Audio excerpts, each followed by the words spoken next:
Bismillahirrahmanirrahim.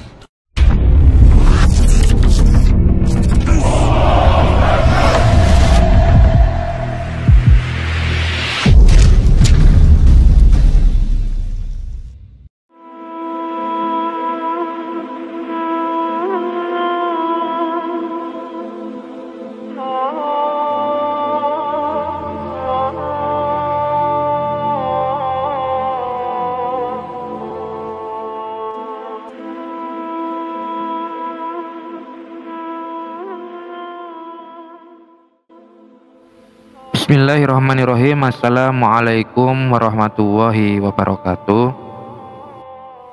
Kali ini saya akan menyampaikan sejarah mengenai dinasti Ghaznawiyah. Dinasti Ghaznawiyah ini merupakan dinasti yang berada di Afghanistan. Dan langsung saja kita akan masuk ke dalam pembahasan mengenai dinasti Ghaznawiyah. Dahulu Abbasiyah mempunyai kekuasaan secara penuh hanya pada periode 100 tahun pertama.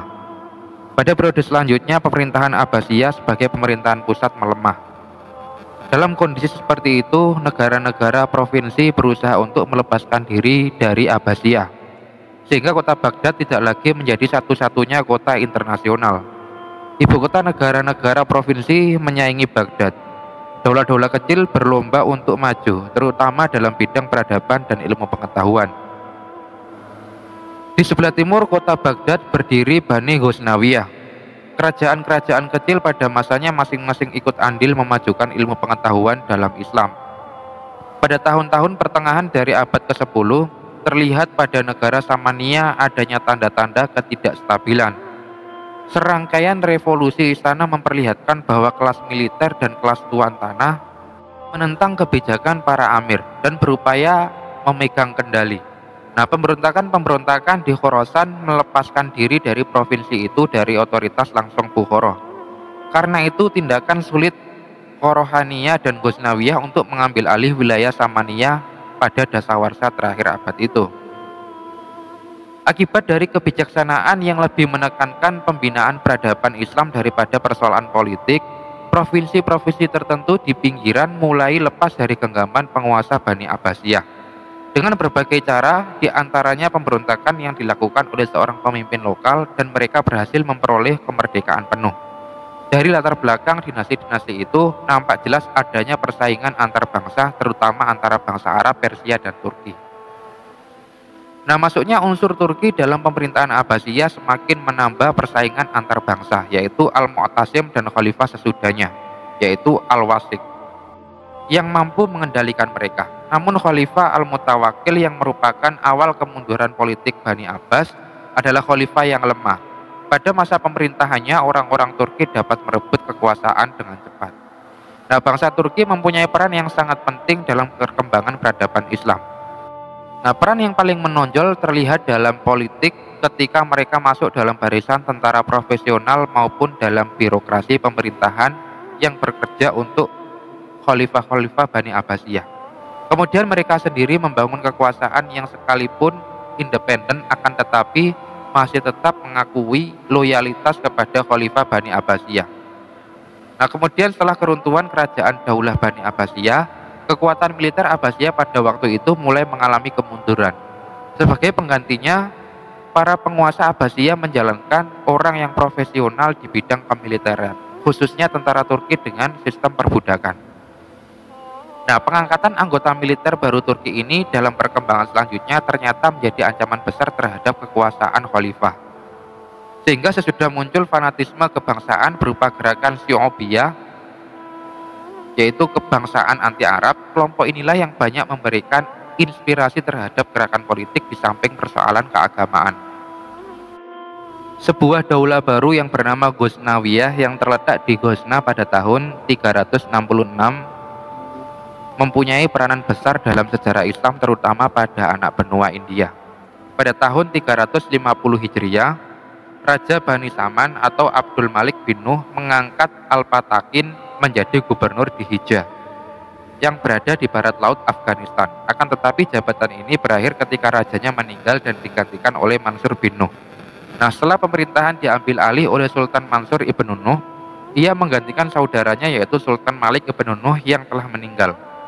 Nah, ketika ia naik tahta, Al-Fatakin dipecat dari jabatannya. Lalu ia tidak kembali lagi ke Samarkand, akan tetapi dengan satu pasukan kecil menghindarkan diri ke wilayah Afghanistan dan menetap pada sebuah kota kecil bernama Ghazna yang terletak di sebelah selatan kota Kabul.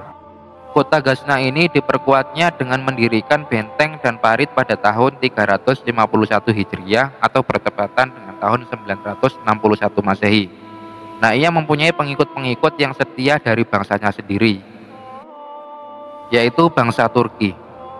Dan setelah kokoh kekuasaannya, banyak pula bangsa Afghanistan yang bergabung dengannya. Nah, pada tahun 351 Hijriah atau tahun 962 Masehi, Al-Fatikin melakukan ekspansi ke area timur, tepatnya ke Afghanistan bagian timur. Di wilayah ini Al-Fatikin menaklukkan dan menguasai kota Ghazna beserta daerah-daerah di sekelilingnya. Oleh karena itu, Al-Fatikin bersama dengan anak buahnya menuju Ghazna di wilayah Afghanistan dan menguasai wilayah itu pada tahun 962 Masehi dan menjadikan Ghazna basis gerakan menghadapi Mansur bin Nuh. Al-Fatikin mempunyai pengikut yang setia berasal dari bangsanya sendiri, yaitu bangsa Turki. Dan setelah kokoh kekuasaannya, banyak pula bangsa Afghanistan yang menggabungkan diri kepadanya. Sampai sejauh itu, Al-Fatikin masih tetap menganggap dirinya sebagai seorang gubernur dari dinasti Samani. Demikian pula yang terjadi dengan para penggantinya, yaitu Ishak bin Al-Fatikin. Dan ada juga Baltatikin, ada juga Piri dan Sabutakin. Di antara para penggantinya, Piri adalah satu-satunya orang asli Ghazna. Nah, pada tahun 352 Hijriah atau bertepatan dengan tahun 963 Masehi, Al-Fatikin meninggal dunia dan digantikan oleh anaknya yang bernama Ishak. Ishak yang kurang cakap dalam memerintah akhirnya harus merelakan tahta kekuasaannya jatuh ke tangan keturunan Turki yang lain, yaitu Baltakin yang kemudian digantikan pula oleh Piri. Nah, pada tahun 977 Masehi, Piri diserang oleh seseorang perwira yang bernama Sabuktakin, yang tidak lain adalah anak dari Al-Fatakin. Nah, Sabuktakin selanjutnya berkuasa sampai tahun 997 Masehi. Pengangkatan Sabuktakin menggantikan pendahulunya karena memang didasarkan atas pertimbangan etika dan moral. Dia dikenal di kalangan para pembesar dinasti Samani sebagai orang yang cerdas, taat beragama, memiliki sifat ifah dan muru'ah, serta tentu saja pintar dalam berperang. Akan tetapi di balik itu, tetap ada kemungkinan bahwa pengangkatannya dimaksudkan untuk lebih memudahkan dinasti Samani mengontrolnya daripada mengontrol orang seperti Piri yang belum dikenalnya. Nah, Sabuktakin yang menjadi pemimpin melalui kesepakatan pasukan militernya menjadi penguasa dinasti Ghaznawi pada tahun 977 Masehi. Pada mulanya ia telah memiliki Khurasan yang diberikan oleh Raja Samani, yaitu Nuh bin Mansur, sebagai tanda jasa karena keberhasilannya memadamkan pemberontakan di Transoksiana. Nah, segera setelah pengangkatannya, ia memperluas wilayahnya di sebelah timur sampai ke Peshawar, berada di Persia yang telah dikuasainya. Kemudian dikuasainya Kabul, selanjutnya mengarahkan ekspansinya ke daerah India. Kemudian setelah 20 tahun berjuang, Sabuktakin meninggal pada tahun 387 Hijriah atau bertepatan dengan tahun 997 Masehi. Kemudian Sabuktakin digantikan oleh putranya yang bernama Mahmud yang terkenal dengan gelar Mahmud Ghaznawiyah. Akan tetapi masih mengatasnamakan dirinya sebagai gubernur dinasti Samani. Sehingga ketika di Balkha terjadi pemberontakan terhadap dinasti Saman. Nah, Mahmud turut membantu Abdul Malik bin Mansur, Raja Samani pada saat itu. Nah, pada tahun 1004 Masehi, Muntasir yang merupakan penguasa terakhir Bani Samani mati terbunuh dalam suatu pertempuran. Setelah kehancuran dinasti Samani itulah Mahmud secara resmi memperoleh pengakuan dari Khalifah Abbasiyah yaitu Al-Qadir dan digelari Yamin ad-Daulah. Dapat disimpulkan dari sejarah ini bahwasanya pengambil alihan kekuasaan ala Ghaznawi ini diawali oleh masalah pribadi Al-Fatakin yang tidak diangkat menjadi gubernur lagi, sehingga membuat Al-Fatakin membentuk sebuah dinasti kecil lalu melakukan ekspansi secara perlahan hingga memiliki banyak wilayah dan pasukan.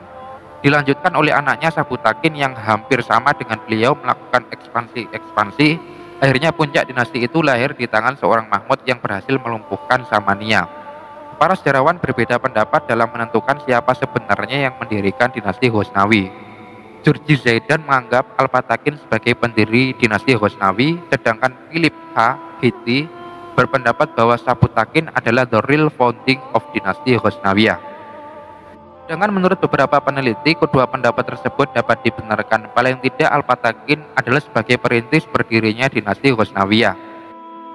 Sementara Sabutakin mampu membentuk kekuatan dinasti yang mapan dan wilayah yang luas hingga kemudian diakui keberadaannya oleh Baghdad. Nah, demikian sejarah singkat mengenai dinasti Ghaznawiyah yang dapat saya sampaikan. Semoga dapat menambah wawasan kita semua. Akhirul kalam, billahi taufik wal hidayah. Wassalamualaikum warahmatullahi wabarakatuh.